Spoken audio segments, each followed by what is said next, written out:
एहतिशाम उलग साहब हमारे साथ मौजूद हैं, सीनियर तज्जियाकार हैं। तो एहतिशाम साहब, अब चीफ जस्टिस काजी फाइज ईसा साहब की जानिब से यह खुद नोटिस लिया गया है, 7 रुकनी बेंच तश्कील पा चुका है।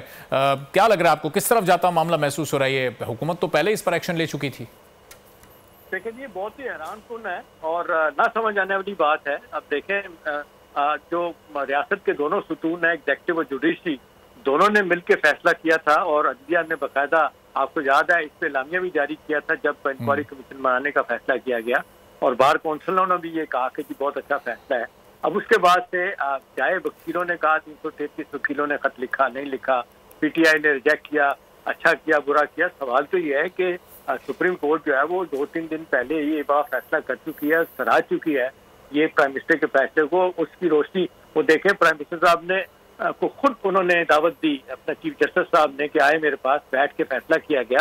लिहाजा ये तो ना समझ आने वाली बात है। या तो ये है कि इस वक्त सुप्रीम कोर्ट बड़े शदीद दबाव में अपने आप को महसूस कर रही है और ये आज खुद नोटिस की जो बात हमेशा 184(3) की होती है, चीफ जस्टिस साहब आपने देखा वो तो मना करते हैं कि मैं नहीं करूंगा। इवन फैजाबाद धरना केस पे जो इतना बड़ा कुछ हुआ था वो भी उस पर उन्होंने खुद नोटिस नहीं लिया था। तो ये तो बड़ा वाज़ेह तौर पे बता रहे हैं कि ये जो आप सवाल पूछते हैं ना, ये बड़ा अनसेट किस्म का एक क्लैश नजर आ रहा है। ये डिफरेंस ऑफ ओपिनियन इस स्टेज पे जो है ना वो मामलात को और खराब करेगा। एक तरफ हुकूमत स्ट्रगल कर रही है कि मामलात को कैसे ठीक करें, गवर्नेंस को कैसे बेहतर करें, मुश्किलात का पहाड़ खड़ा है। IMF एक तरफ कड़ी शराइत लेके बैठा हुआ और दूसरी तरफ अंदर ये लड़ाई हो, खास तौर पर अदलिया में। और फिर इतना जल्दी नोटिस लेना कि अभी देखें इंक्वायरी कमीशन बन गया, TOR उसके सामने आ गए टर्म्स ऑफ रेफरेंस। उसके बाद आज जिस अंदाज से चीफ जस्टिस साहब ने फैसला किया खुद नोटिस लेने का, तो मेरा ख्याल है इससे तो मामला मुझे नहीं लगता सुलझेंगे। भाई देखिए, आप कम से कम ये करते हैं कि इंक्वायरी कमीशन को आप टाइम लाइन देते हैं और उसको कहते हैं जल्दी फैसला करें और वो फैसला आ जाता। उसके बाद अगर बात होती कि जी मुतमईन नहीं है या उसके बाद कुछ और लोग बातें करते तो फिर समझ आती थी। और पहली तो बात है कि आईनी तौर पे सवाल लोग उठाएंगे कि जी पैरेलल 2 कमीशन कैसे काम करेंगे।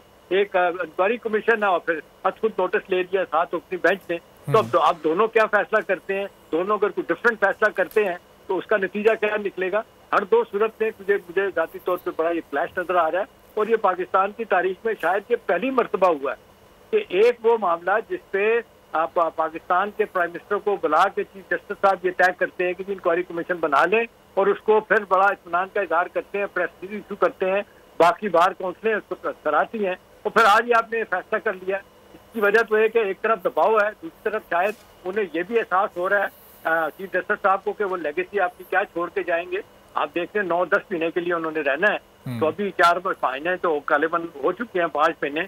तो मेरा ख्याल है कि फिर यही है, उनको लग रहा है कि जी एक तरफ दबाव है, एक अपने जजीज है। शाम साहब, ये जो अस्कुद नोटिस है, क्या ये दरअसल फिर उस इंक्वायरी कमीशन पर और फिर उस हुकूमती फैसले पर अदम एतमाद है और फिर इस अस्कुद नोटिस लेने के बाद, इस बेंच की तश्कील के बाद अब जो हुकूमत और अदलिया का जो एक आपस में ताल्लुक है उसमें भी कहीं कोई फिर आप कोई दरार पड़ती या कोई डॉट क्रिएट होता देख रहे हैं?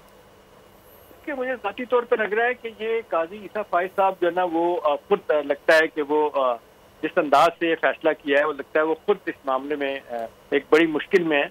अगर मैं लफ्ज़ ये ना इस्तेमाल करूं कि वो फंस गए हैं, उसकी वजह यह है कि वो हमेशा वो कहते थे कि मैंने खुद नोटिस नहीं लेना और फिर आपने देखा इस पर कितनी बहस हुई थी और फिर ये खुद नोटिस लेने का मामले को ख़त्म किया गया चीफ जस्टिस की और कमेटी बनाई गई, 3 मेंबर कमेटी वो फैसला करेगी फिर खुद नोटिस होगा। और आम हालात में कहा जाता था कि 99.9% केसेज में वो खुद नोटिस नहीं लेंगे।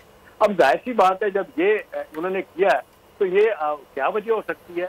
या तो लोग यही कह रहे हैं कि जी चीफ जस्टिस साहब, आमतौर पे तो हमने देखा है जब रियासती इदारों की बात हो वो तो लोग कहते हैं कि वो खुद भी उन्होंने सफ़र किया, उनकी बेगम साहबा ने भी सफ़र किया और वो इस हवाले से बड़ा स्ट्रॉन्ग व्यू रखते हैं कि जी अदालती मामलात में सिक्योरिटी एजेंसीज का, इंटेलिजेंस एजेंसी का रोल नहीं होना चाहिए। और भी इस हवाले से लोग उनको ताने भी दे रहे थे और माजत के साथ दुनिया जहाँ की उनकी ट्रोलिंग भी लोग कर रहे थे, PTI के लोग, कि जी क्या बात है कि वो पीछे हट गए हैं।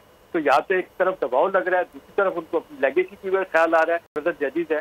अब देखें ना, ये जो बातें हो रही हैं कि जो 6 जजेज इस्लामाबाद के हाई कोर्ट के जिन्होंने सारा ये काम दिखाया और उससे पहले आपने देखा कि वो 1 साल पहले वो जस्टिस बंदयाल को भी मिले थे इस हवाले से और कारी साहब को भी मिले थे, कोई नोटिस नहीं लिया गया।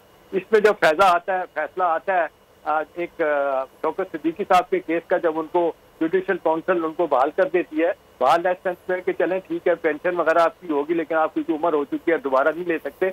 उसके बाद यही थे जजेस जो उनके उनसे बात करने के लिए तैयार नहीं थे, उनकी बेटी की शादी में जाने के लिए तैयार नहीं थे और इतना डिस्टेंस कर दिया था। कोई टीवी में तो बैठे रो रहे थे कि मेरे साथ तो इतना जुल्म किया, ज्यादती किया। आज ये सारे के सारे 6 जजेस उनके सगे बने हुए। तो बात यह कि कोई भी ओनस नहीं लेना चाहता, कोई भी जिम्मेदारी नहीं लेना चाहता।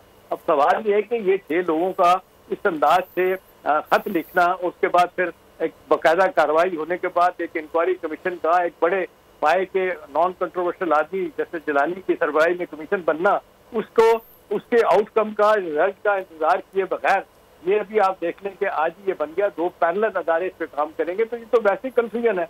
ये मेरा ख्याल है अदालती तारीख पे कभी ऐसा नहीं हुआ, इस पे एक नई बहस शुरू हो जाएगी।